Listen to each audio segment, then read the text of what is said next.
TJ Lang had a comment after what you said about guys who are making too many mistakes shouldn't play. He said he doesn't think that'll help young players gain any confidence. You obviously have an intention with everything you say. What was the thinking behind phrasing it like that, and what are your thoughts on his response to that? Should be accountability. There's accountability for all of us. So, you're making the right plays, you're in the right spot at the right time, you're going to get opportunities. If you're not, there's consequences. I think we can all agree on that. Aaron, you said maybe some guys who aren't playing should get a chance. Like, who's left? I saw Bad Moon Rising here, so I don't know if he can play or not. But no, there should be accountability with with our guys. There's accountability. Sammy was on a pitch count obviously last week, so we couldn't get more plays out of him. But we'd like to get Sammy back there. Hopefully Christian can play this week. But they're just, when you're struggling on offense, you got to look at everything and the details. When there's just, there's been too many, what seem like simple mental errors. And, I'm not a robot up here. So I think people in this society have a hard time hearing the truth sometimes. So I'm going to hold guys accountable. Matt's going to hold guys accountable. Vrabel's going to hold guys accountable. JD's going to hold guys accountable. Ben's going to hold guys accountable. Steno and Bucket's going to hold guys accountable. And we need guys to focus in on the mental part of this. Do you have guys in mind that have impressed you that you do feel like should get more playing time? Not necessarily. I think it's just, we got to get our best 11 on the field. And if that means going different personnel groups, then we'll have to do that. But we can't have the same, double-digit, 15-plus mental errors and expect to move the ball efficiently. What does it take to fix those mental errors? Time. We have a schedule. We're creatures of habit, but when we leave this place, we got to be making sure we're doing the right thing when we're home. Some of that's watching film, some of that's studying the plans, some of that's studying ourselves. But we got to make sure we're ready to go every single day we step in the building. Practice Wednesday through Friday, the walkthrough on Saturday. You get into a game, you got 5 or 6 of these critical mistakes where you could have scored. I mean, can you see this during the week where some of these things are missing, or when the coaches are trying to get this stuff corrected or installed? Well, I mean, we're always correcting stuff. We meet with the receivers. We're going over certain things. We're detailing up the plan. But it comes down to being able to execute in the moment. And I think that's some of the growing pains with young players. But we all should be able to handle criticism. That's the nature of our job. Everything that we do is scrutinized, from myself on down to the young players. And getting used to dealing with that in a positive way is important, whether it's coming from one of you people or from me or from Matt. We need to be able to be coachable, all of us.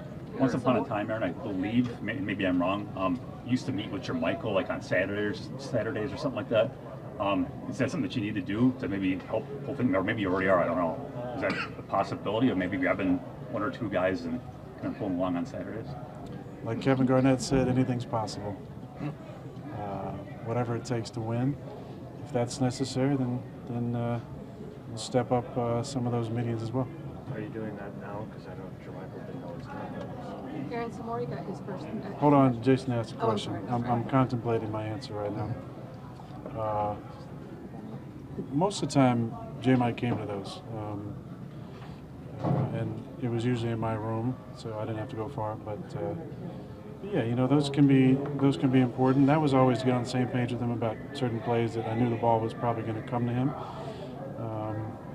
Yeah, I mean, we detail the heck out of this plan each week, and it's that taking it to the field that's going to allow us to be a little more efficient, I think. So speaking of him, there's some people in this group that when he and Greg would criticize your leadership, we would go to the Lucas Patricks and the guys who would stand up for you and talk to them. Do you think being public about your criticism about those guys yesterday with Pat, is that good leadership? And if it is, can you explain to me why that's good when you could have done the same types of things privately? I do it privately. I'm not saying anything on Pat that I'm not saying to those guys. So, maybe that's talking about a conversation that's behind closed doors in public, but the level of accountability is the standard here. And again, I don't think it should be a problem to any of those guys to hear criticism. We all hear criticism in our own ways, and we all got to, be okay with it and take it in, and process it.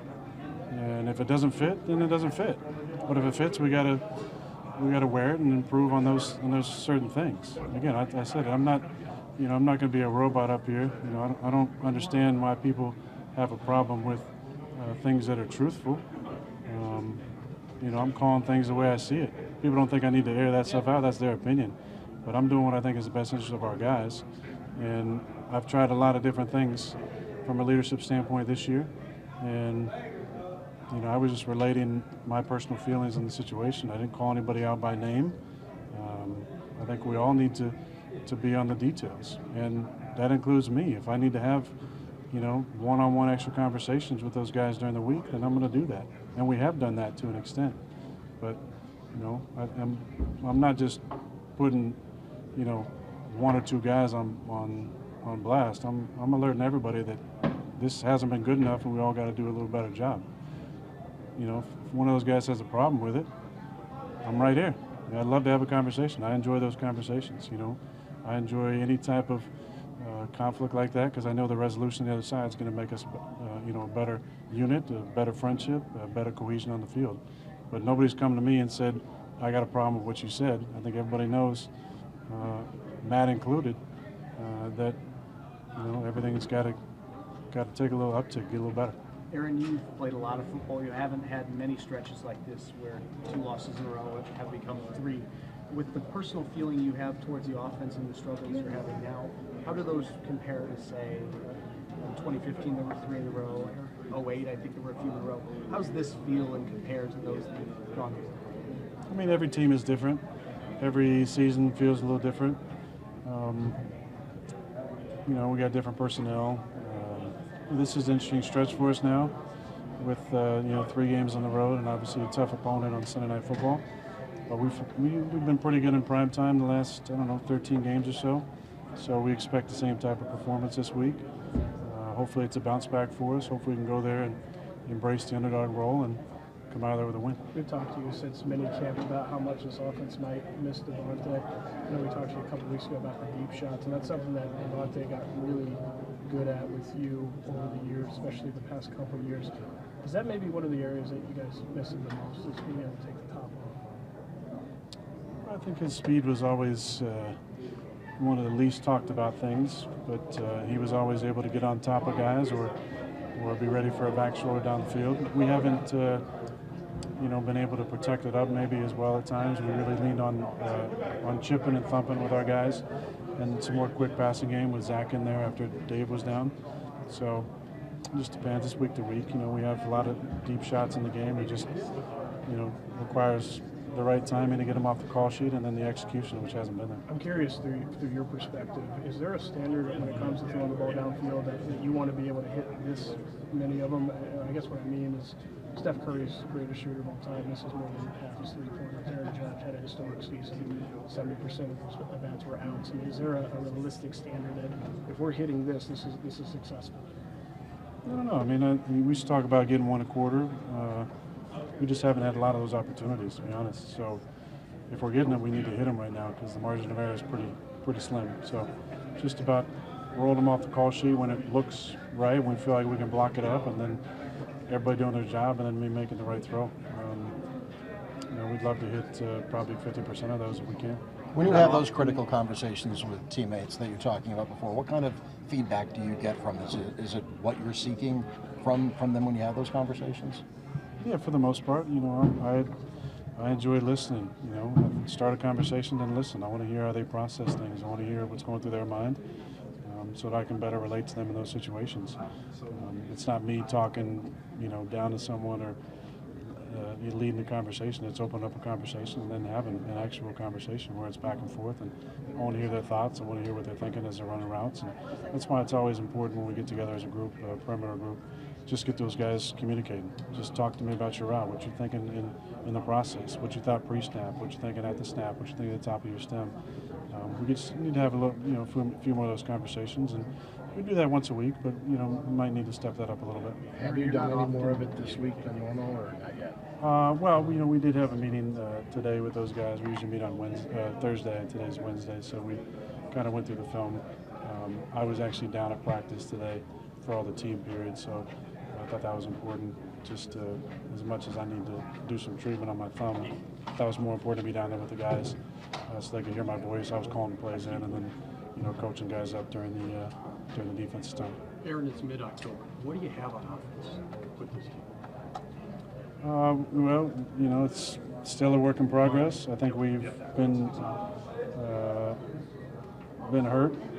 A lot of guys injured throughout the season who we expected to play big roles for us. Obviously, Cobby going on IR, and Sammy's been on IR, and Dave has been, up and down for us. We just need to get all of our guys healthy, and in the meantime, find a way to be more efficient with the guys we got. Aaron, how much do you relish an underdog role? It's rare, but I remember in 2012 you went to Houston and said, last year you went to Arizona with a lot of guys down. You got to win against another undefeated team. How much do you relish this? Yeah, I love it. It's kind of rare, which means we've won a lot of games around here. But to be double digit underdog is a different spot for us, and I hope we embrace that role because probably not going to be like this for a while. Is the thumb getting any better? I need a couple weeks. So just trying to get to the bye week, and then hopefully by then it's not a problem. We got a mini bye after the Thursday game. But it's getting a little bit better, yeah. So Mike got his first game action Sunday. What did you see from him? Where does he kind of still need to improve? Yeah, I mean, it's just taking the practice habits to the field. He's a talented guy. He made some plays right from the start when I got here. I was impressed by some of the stuff he was doing down the field and catching the ball in his hands. But it's just, he's been in a lot of different spots in that game. He's playing in the slot, playing outside.